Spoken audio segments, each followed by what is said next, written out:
Shalom, shalom, bien-aimés dans le Seigneur, et que la paix et la grâce du Seigneur soient avec vous encore aujourd'hui. Amen. Bien-aimés dans le Seigneur, vraiment que Dieu nous aide.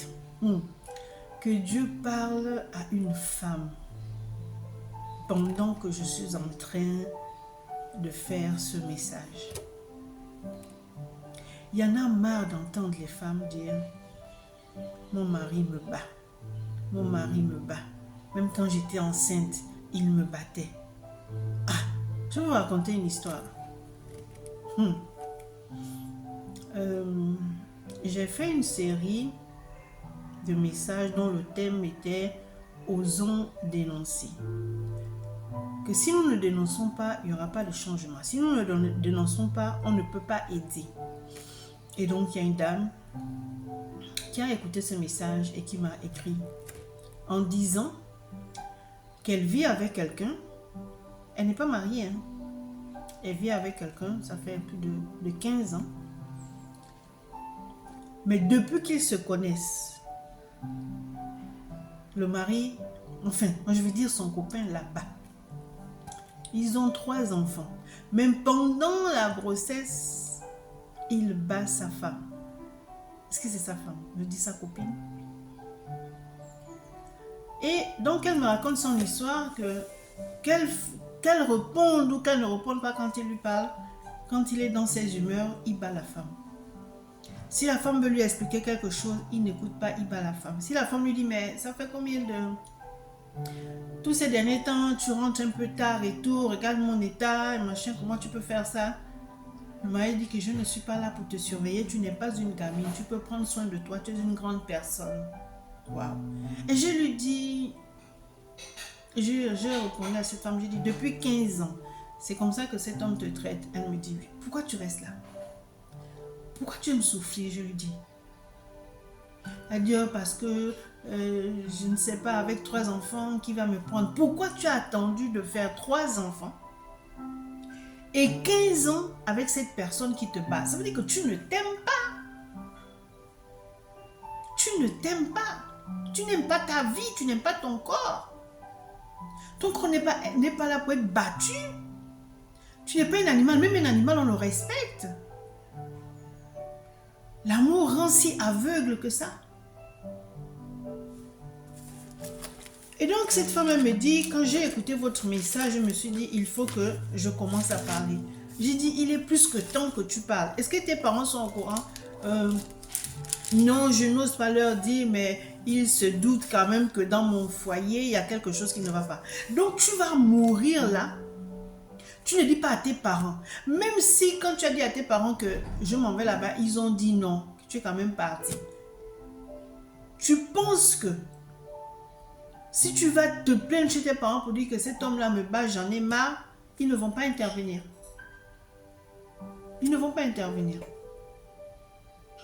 Comment tu peux rester dans un foyer de tu n'es pas marié à la personne? J'ai demandé, mais est-ce que cet homme est venu se présenter chez tes parents? Il y a eu même le coco, comme on dit chez nous, il y a eu la lotte. Elle me dit, non, ma famille le connaît. Mais ta famille le connaît, ça veut dire qu'il n'a aucune responsabilité pour toi. Il n'a aucune responsabilité envers toi. Il n'a aucune responsabilité. Il peut te mettre dehors à n'importe quel moment. Tu vas aller où? Et donc elle me dit, j'ai peur, qu'est-ce que les gens vont dire dans notre famille? Les gens ne restent pas en couple et tout. Donc moi, j'ai eu cette grâce-là. J'ai dit, grâce? Où on te tape tout le temps, tu me dis qu'on te tape tout le temps, même enceinte, le gars te frappe. J'ai dit, mais à quel moment vous avez eu as-tu eu déjà des moments d'intimité avec ton homme? Où il parle avec toi avec respect et tout machin? Elle me dit, oui, c'est déjà arrivé, mais c'est rare. Je suis toujours la risée quand ses amis viennent à la maison. Voilà, ils me parlent n'importe comment. Mais comment, femme, tu peux supporter ça? Pourquoi? Elle m'a envoyé sa photo. Je dis, mais une belle femme comme toi, tu fais quoi là? Il y a des femmes qui élèvent leurs enfants seules sans mari. En plus, elle me dit qu'il ne veut pas qu'elle travaille. Donc, elle dépend totalement de lui. Donc, s'il dit aujourd'hui, il fait les courses, il fait les courses. Mais là, si toi, elle demande quelque chose en plus, si ce n'était pas sur sa liste, il ne donne pas. C'est quel mariage ça? C'est quel foyer? C'est quel homme? C'est quelle femme qui aime se faire maltraiter comme ça? J'ai dit, tu n'as pas d'amis à qui tu t'es déjà plaint, ne t'ont pas donné des conseils et tout. Elle me dit, non, j'ai honte. Mais la honte va te tuer, ma soeur. La honte va te tuer.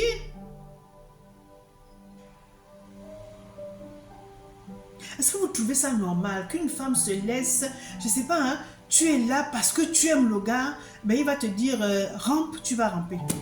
Il va te dire, bon, il faut que je te gifle, tu donnes ta joue et il te gifle. Ça, c'est ça, aimer quelqu'un. C'est ça, aimer quelqu'un. Elle me dit qu'elle boite aujourd'hui. Pourquoi? Parce qu'elle lui avait donné un coup tellement fort au niveau de la hanche que jusqu'à présent, elle boite. Regarde-moi ça. Et puis tu restes encore là. Et vous allez peut-être me dire que, mais où veux-tu qu'elle parte? Comment ça, où veux-tu qu'elle parte? Je lui ai dit, écoute, rapproche-toi des associations. Tu as des sœurs, parle à tes sœurs. Tes parents ne vont pas te rejeter. C'est une honte pour toi de repartir chez tes parents. Ils te tapent même devant les enfants. Ça veut dire qu'ils ne te respectent pas. Mais femme, pourquoi vous aimez souffrir comme ça? De un, il te dit, tu ne dois plus travailler. Elle travaillait. Hein? Elle a arrêté le travail. Parce que l'homme est tellement jaloux. L'homme est tellement jaloux. J'ai dit que... Non, regardez, il me manque les mots pour qualifier ce genre de femme-là. Peut-être qu'elles n'ont pas où aller. Ok. Mais il faut parler. Donc, je dis que quand tu n'avais pas encore écouté le message où on dit quand tu es bastonné, bastillé par ton mari, il faut chercher quelque part où partir, ou bien il faut dénoncer ce genre de choses. C'est quand tu as suivi le live où le thème était osons dénoncer, que tu t'es dit que ouais, il faut que je parle. Elle me dit, mais je n'ai pas envie de gâcher sa réputation. Quoi? Tu n'as pas envie de gâcher la réputation du gars. Et pour ça, tu encaisses les coups. Mon mari me bat. C'est même mon mari me bat. Battre, hein? Et donc, tu encaisses les coups tout le temps, tout le temps. Et lui n'en a rien à faire. Il te parle mal, il rentre à n'importe quelle heure. Il n'a pas de compte à te rendre. Des fois, tu prépares. Elle dit, des fois, elle prépare. Elle dit, je n'ai pas envie de manger ta nourriture. J'ai déjà mangé dehors. Et puis, tu restes là. Vous n'êtes pas mariés. Il n'y a pas eu de présentation. Ta famille le connaît comme ça parce que tu vis avec lui. Mais tu ne t'aimes pas, ma soeur. J'ai dit que tu ne t'aimes pas. Et ça te fait plaisir que ton mari t'insulte devant les enfants. Que ton mari te frappe devant les enfants.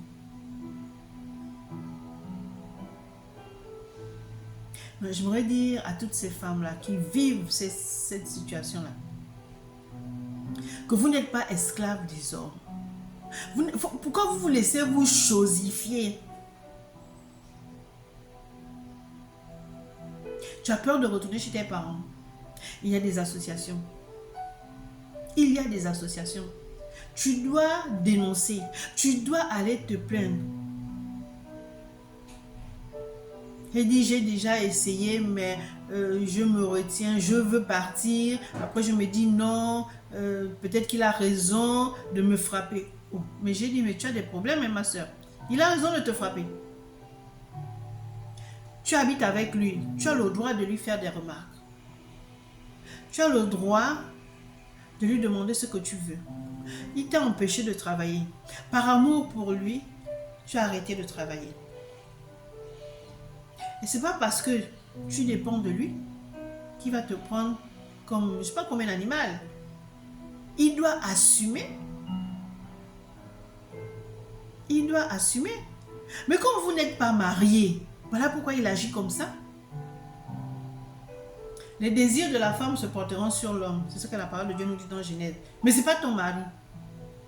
Non, ça s'adresse aux mariés. Ce n'est pas ton mari.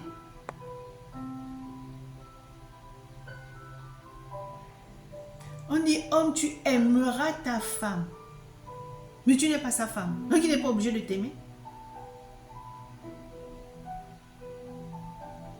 Donc tu es là, c'est comme si tu étais nul. Il peut faire de toi ce qu'il veut. Il peut se lever un matin comme ça et dire que prends tes bagages, tu dégages parce que moi il y a quelqu'un d'autre qui vient. Tu vas dire quoi? Tu vas dire quoi? Tu seras embarrassé. Tu vas crier, tu vas dire l'insulter, tu vas sortir de tes gongs, ça ne va même pas l'affecter. Parce que vous n'avez, il n'y a rien eu entre vous deux. Si ce n'est que vous vous êtes aimés. Parce que s'il t'aimait encore, il ne te frappera pas comme ça. Mais il te frappe. Il te bat comme toi-même tu dis. Pourquoi tu veux rester là? Pourquoi tu veux rester là? Pourquoi? Elle dit en plus que quand je lui dis mais ça fait 15 ans quand même, va voir mes parents pour la dot et tout, il dit est-ce qu'il est obligé? Voici la réponse qu'il donne à la fille, est-ce qu'il est obligé? Et puis toi tu... Non, non, non, non, non, non. Et puis tu restes là. Pourquoi? Femme, il est temps que tu te lèves. Il est temps que tu te lèves. Il est temps que tu te lèves. Que tu sois chrétienne ou que tu ne sois pas chrétienne, je parle à toutes les femmes. Je parle à toutes les femmes. Comment voulez-vous qu'on se taise quand il y a des personnes qui vivent ces choses? Comment voulez-vous qu'on se taise? Mais va te plaindre quelque part. Même si vous n'êtes pas marié, tu as des droits. Il faut connaître tes droits. Attends, tu es à la maison. Femme au foyer, c'est pas une petite affaire. Si tu es consciente que quand je suis au foyer, c'est pas pour dormir, c'est pour que ma maison soit toujours propre. Quand mon mari vient, la nourriture est prête, son linge est repassé et toujours m'occupe de mes enfants, je suis à l'aise. Ça, c'est un travail aussi. Donc tu fais ça, tu fais tout ça pour lui. Et puis quand lui vient, il te chosifie quoi. Il ne te calcule même pas. Elle me dit que quand il rentre, bonjour chérie, elle te dit, oh c'est bon, je suis fatiguée. Regarde-moi les choses. Et puis tu es encore là. 15 ans, c'est quoi? Oui, tu as donné 15 ans de ta vie à quelqu'un qui n'a aucun, c'est-à-dire qui a du mépris pour toi. Tu as gâché 15 ans pour un homme qui n'en valait pas.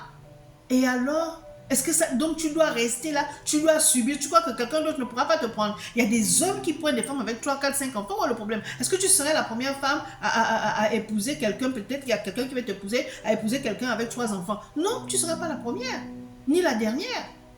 Donc il est temps que tu te dises que non, non, c'est bon. Tu n'es pas illettré, tu as fait des études, mais par amour pour lui, tu t'es dit, bon, ok.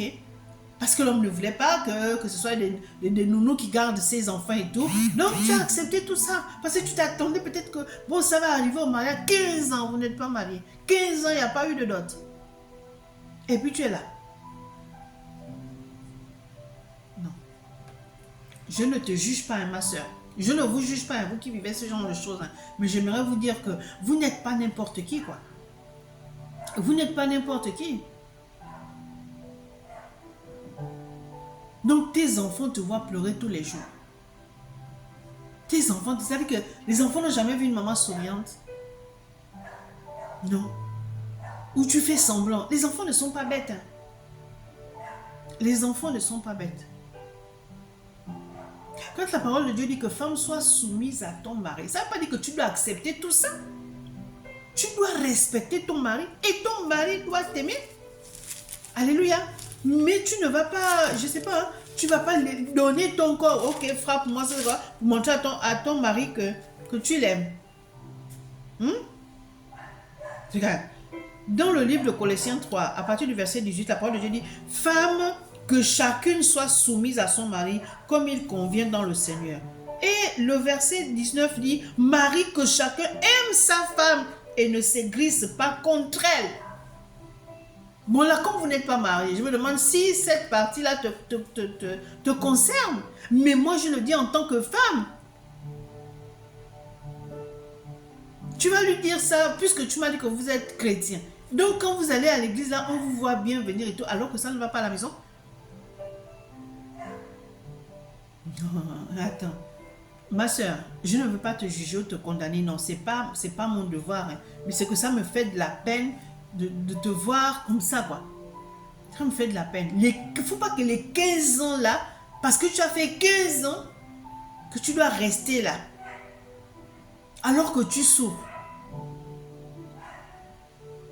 Alors que tu souffres. Tu subis.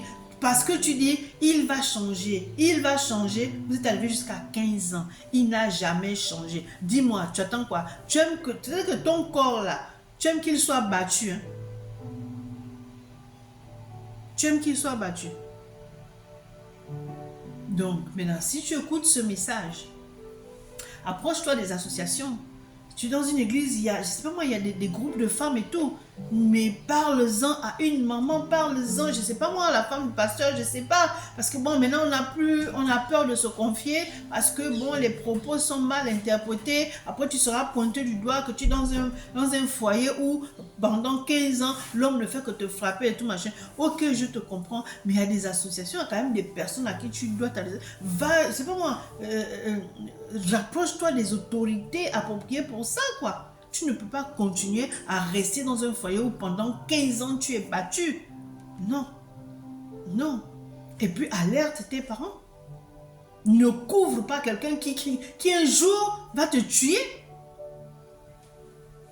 Donc tu le couvres. Tu ne veux pas ternir sa réputation. Tu ne veux pas que les gens disent que oui, bah sa femme, tu veux pas. Mais tu veux pas. Mais c'est toi qui souffres dans le foyer. On te frappe. Tu n'es pas marié à cette personne, il te prend comme une chose. Ça veut dire que même les enfants que vous avez fait ensemble, il ne les considère pas. J'espère que tu vas tomber sur ce message. Hein. On a déjà discuté. Et j'espère que tu prendras des bonnes décisions. Ose dénoncer pour qu'il y ait un changement. Si tu ne dénonces pas, eh bien, tu vas rester dans cette situation et c'est toi qui vas souffrir. Amen. Donc, rapproche-toi des autorités qui peuvent t'aider, mais je ne peux pas te dire de sortir de ce foyer, mais il faut que tu fasses quelque chose pour cette personne. Change. Peut-être qu'il est malade, peut-être qu'il a un problème, et puis bon, lui, pour être lui, il faut qu'il te batte. Peut-être qu'il est animé de je ne sais pas quel esprit, ou c'est une malédiction ou quoi. Il ne veut pas aussi te laisser partir, tu m'as dit, n'est-ce pas? Il ne veut pas aussi te laisser partir. Donc, est-il animé par des esprits? Est-ce qu'il a vu son père battre sa mère et il s'est dit quand j'aurai une femme, je ne vais pas l'épouser mais je veux vivre avec elle, mais je vais la battre parce que j'ai vu ma mère souffrir? Je ne sais pas.